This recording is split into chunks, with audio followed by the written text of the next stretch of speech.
Hi, I'm Liz Schrum for the Wisconsin Technology Council, here with WisBusiness.com, the show. Just ahead, Tom Still talks about options for keeping the state's transportation system moving. And Greg Piefer, who leads Shine Medical Technologies in Janesville, talks about the company's production of a much-needed medical isotope.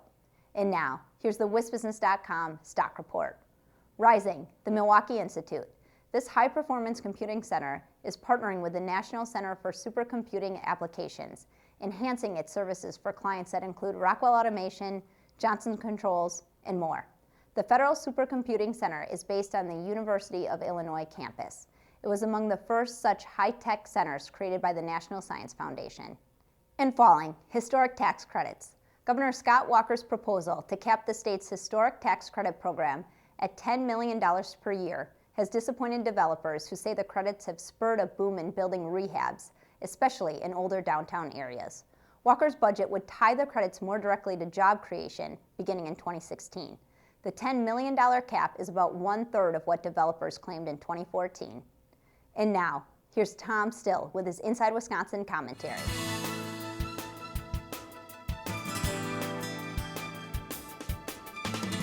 Governor Scott Walker's budget proposal calls for about $1.3 billion in borrowing over the next 2 years to maintain the state's transportation system.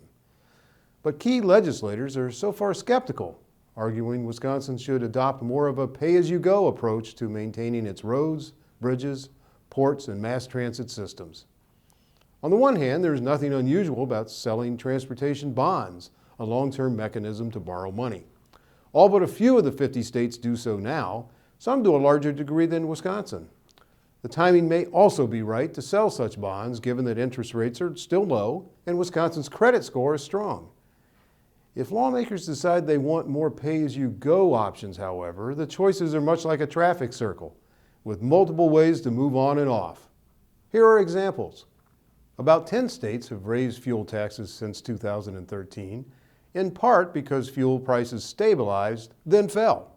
But some states are changing how the tax is levied, from a per-gallon rate to rates tied to inflation or a percentage of the wholesale price of gasoline and diesel.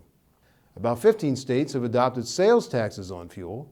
48 states have vehicle registration, license, or title fees. About 35 states tax vehicle weight. Nearly 30 states dedicate sales tax collections from rental cars to transportation purposes. About 35 states earmark general fund taxes, such as income and sales taxes, for transportation needs. Some state solutions are novel, such as selling naming rights for specific projects. Want a bridge named after Aunt Bertha? Pony up. Other ideas are tied to the belief that people who use transportation systems the most should pay the most. These options include tire taxes, battery taxes, congestion taxes, and other local option taxes, especially in cities with lots of commuters. One idea, used by about half the states, but not Wisconsin, is toll roads. Wisconsin agreed in the 1950s not to charge tolls on its portion of the interstate highway system in return for full federal funding of its construction at the time. 2 generations later, the deal is still in place, although the door is cracked open in Washington, D.C. for changes. In a state that depends on its highways for commerce and tourism, the idea of allowing toll roads, even if limited to a few interstate corridors, cannot be easily dismissed. For example, tolls financed in part by travelers from other states might help pay for hot lanes planned for the interstate between Beloit to Madison and eventually to the Wisconsin Dells. Everyone should be happy that today's cars are burning less gasoline. It's good for the environment, national security, and conservation of what is still a finite resource. That doesn't mean there are fewer vehicles on the roads, however. In the months ahead, look for state legislators to debate a number of options for financing Wisconsin's mobile needs. This traffic circle comes with lots of on and off ramps for policymakers. Thanks, Tom. I'll be right back with Greg Piefer of Shine Medical Technologies. White Hirschbeck Dudek represents companies at all stages of development and in a wide range of industries to navigate the legal challenges of regional, national, and global growth. At WHD, every stage takes center stage. We're back with Greg Piefer, founder and CEO of Shine Medical Technologies. Welcome to the show, Greg. Thanks, it's great to be here. Shine Medical Technologies is working to produce a more reliable supply of Moly-99, the most commonly used isotope in nuclear medicine. Is the nation's supply of Moly-99 at risk? It is. Interestingly, for such a large established market, literally 40 million procedures are done annually around the globe. There's very limited production. In fact, production's decreasing. The largest producer in the world is scheduled to cease regular production at the end of 2016, actually October 2016 on Halloween.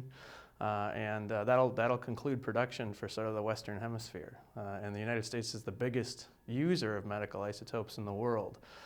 So having no production in this hemisphere is not a good idea.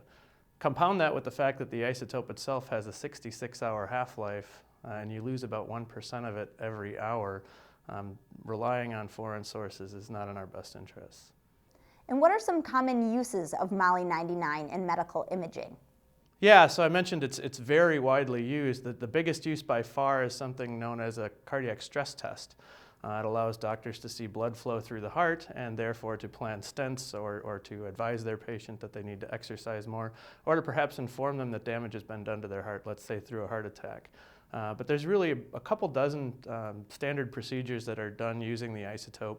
Another common one, for example, is bone scans, but there's also liver scans, thyroid scans, etc.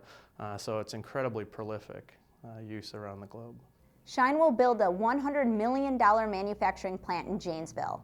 How much Moly-99 will it produce in time, and how many jobs will be created?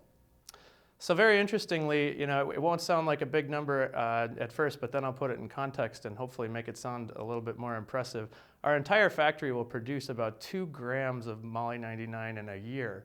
And if you don't know how big a gram is, that's a fraction of a sugar packet that you might dump in your coffee in the morning. So indeed, that's a very small amount of moly.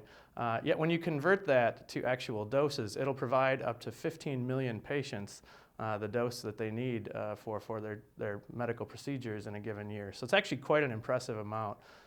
We further licensed the plant to be able to nearly double that, and that would be providing up to 2/3 of the global demand, but we're anticipating at commercial launch, we'll be providing about 1/3 of global demand, or about 2/3 of the US need for the product. In Janesville, we expect to create about 150 jobs to operate the factory. It's a fairly small factory, but we'll need to run it 24/7. And so we'll have multiple shifts, and we're hoping to source a lot of that talent locally. We think that the Janesville workforce is probably equipped to handle about 60% of those jobs. So very much looking forward to doing work in the community there. There's a second company in Rock County doing similar work with Moly-99, North Star Medical. How do you work with them, if at all?